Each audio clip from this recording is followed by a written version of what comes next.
Hello everyone, and welcome back to another Hard Count podcast. Who is this voice? Well, Spencer is in a long car ride, but don't worry, he will be back tomorrow for power rankings, so you're not stuck with me for too long. I'm Evan K, Into Sports Podcast, and I'm here on the Hard Count to give you some fantasy football waiver pickups for Week 5. The biggest pickup of the week is Justin Jefferson. He is the Vikings rookie wide receiver out of LSU, and in the last two games, 30.5 points and 14 points in full PPR scoring. He's cleared the 100-yard mark in both games. Why am I looking at the last two games? He's a rookie. There was a limited offseason program. So it makes sense that he needed a few weeks to get acclimated, to get on the field. And in the last 2 weeks, he's been on a lot more snaps, 77 and 78% of the Vikings snaps. He's talented, first-round draft capital in this most recent draft, and he's the number one graded wide receiver in the entire NFL, according to PFF. Number one in the entire league. That includes DeAndre Hopkins, Julio Jones, Michael Thomas, all of those guys, but Justin Jefferson is the number one rated. So not only is he a great young receiver, but he's inheriting the Stephon Diggs role in Minnesota, downfield routes. He is the biggest pickup of the week. Now, he's rostered in most leagues, but if he is available, I would be willing to spend 30% of my free agent auction budget. If you have to bid on players, 30% of my dollars I'd be willing to spend on Justin Jefferson. He gets to play Seattle and Atlanta in the next 2 weeks. Both are phenomenal matchups. I expect two big games from the rookie receiver. Second biggest pickup, Joshua Kelly, the Chargers running back, a guy Spencer has been campaigning for a while now. Spencer really likes this Joshua Kelly, but why are we picking him up this week? Austin Eckler, the Chargers' primary back, is injured. Significant hamstring injury. He will be on IR with hopes to return later this season, probably 4 to 6 weeks. So now that leaves Joshua Kelly as the primary back, sharing the workload with Justin Jackson. Now this Chargers backfield averages 25 full PPR fantasy points per game. Now I expect that number to go down a little bit without Austin Eckler, their best back, but I still expect this to be around a 20-point backfield with Joshua Kelly around 12 to 13 points per game until Eckler returns. And then even when Austin Eckler does return, he will still be a competent flex option as he has been so far this season. My only concern is that the last 2 weeks he has fumbled. Will Anthony Lynn put him on the bench? I don't think he can, because the Chargers only have two backs without Eckler. It's just him and Justin Jackson. Now this schedule is favorable. Once you get past the Saints, bad matchup, you get the Jets, the Dolphins, the Jaguars, the Raiders. Joshua Kelly is a guy I'd be willing to spend 20% of my free agent budget on if you need a running back to start in the next few weeks. We're going to go with another running back off the waivers here, D'Ernest Johnson. Who? He is the Browns running back with Nick Chubb on IR. He's going to return this season, Nick Chubb will, but he's going to miss at least 3 weeks. So D'Ernest Johnson will take a good chunk of Chubb's carries. Nick Chubb averaged 17 carries per game in the first 3 weeks of the season, so I expect D'Ernest Johnson to receive roughly 12 carries per contest. He had 13 carries for 95 yards versus the Cowboys on Sunday.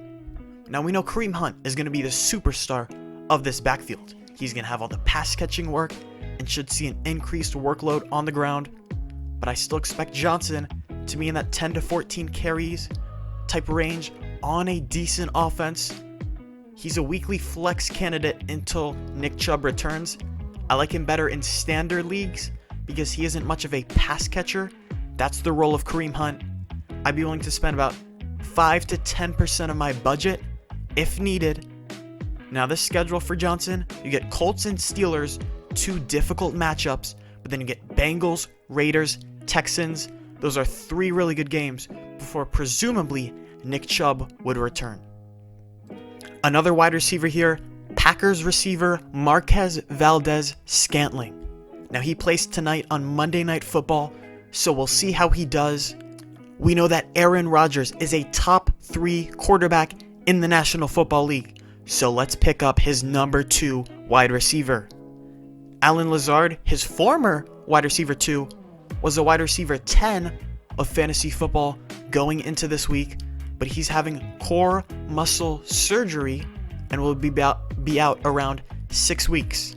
The only problem for Marquez Valdes-Scantling inheriting Lazard's role is that he has a bye week next week, but if you have an extra bench spot, pick him up this week, and if not, you can still wait till next week. You don't have to spend much, and I think a $1 or $2 bid will work for this speedy receiver that will catch passes over the top.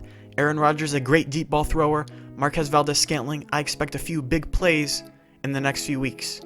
The tight end position in fantasy football is kind of gross right now, but there's a nice guy on waivers, Dalton Schultz of the Dallas Cowboys, who I think you can put in your lineup as your starting tight end. Last 3 games, Dalton Schultz, 9 receptions, 88 yards, 1 touchdown.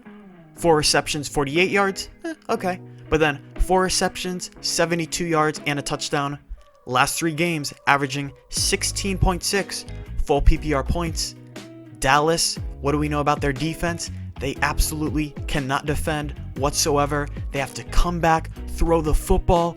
Dak Prescott, his attempts in the last 3 games, passing attempts have been 47, 57, and 58.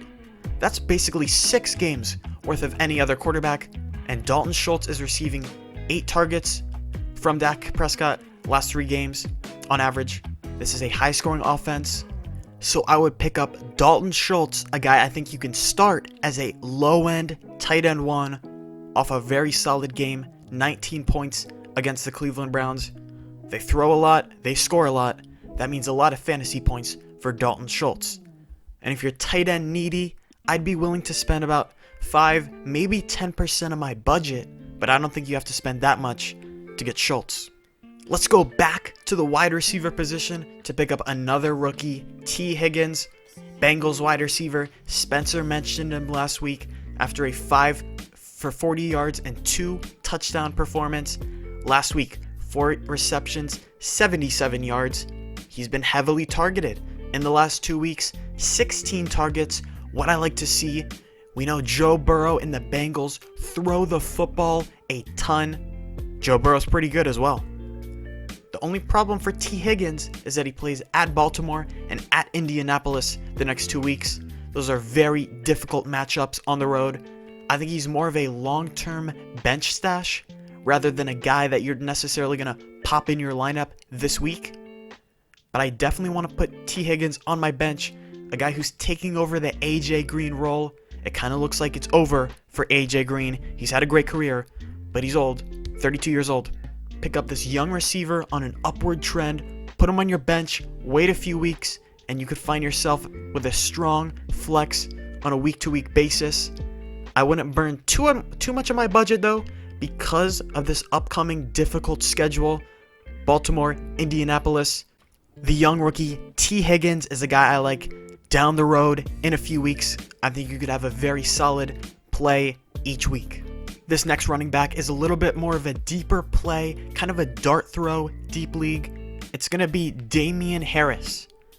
Now, the Patriots just recently placed Sony Michel on the IR. He is their starting running back. And Damien Harris is a second-year guy out of Alabama that has missed this whole season so far due to an injury.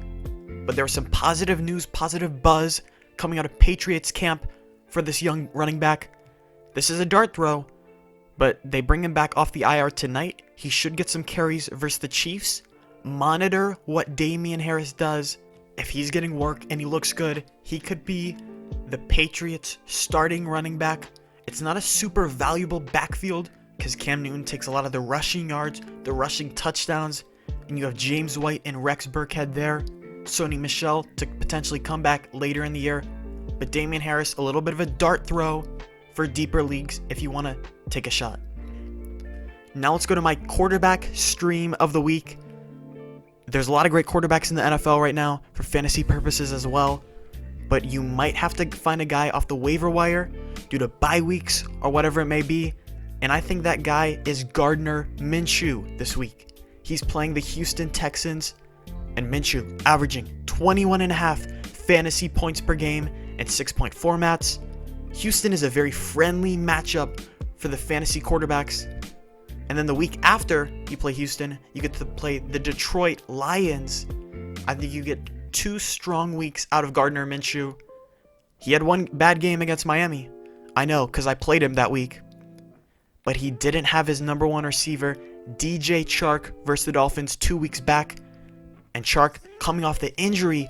And in week 4, DJ Chark, 8 receptions, 95 yards, and 2 touchdowns. That's a big boost, a big guy to get back if you're Gardner Minshew. 2 great weeks versus Houston, versus Detroit. I'll play him both times as a low-end quarterback 1, and you should pick him up off your waiver wire. So just to recap quickly, quarterback, I like Gardner Minshew off waivers. Tight end, Dalton Schultz of the Cowboys. Wide receivers in order of who I'd pick up: Justin Jefferson, then T. Higgins, then MARQUEZ Valdes-Scantling of the Packers. Running back, Joshua Kelly is easily the biggest pickup, then Dearness Johnson if you want a decent flex, especially in standard leagues. And I'll also add Damien Harris as a little bit of a dart throw in a deeper league. Per usual, leave a like on the video, drop your comments down below, maybe some start-sit questions, whatever it may be. Spencer will be back tomorrow for power rankings, and Spencer is almost at 100 subscribers on the hard count. That would be monumental. I'm Evan, and you can find my channel Into Sports, and as always, thanks so much for listening. Peace.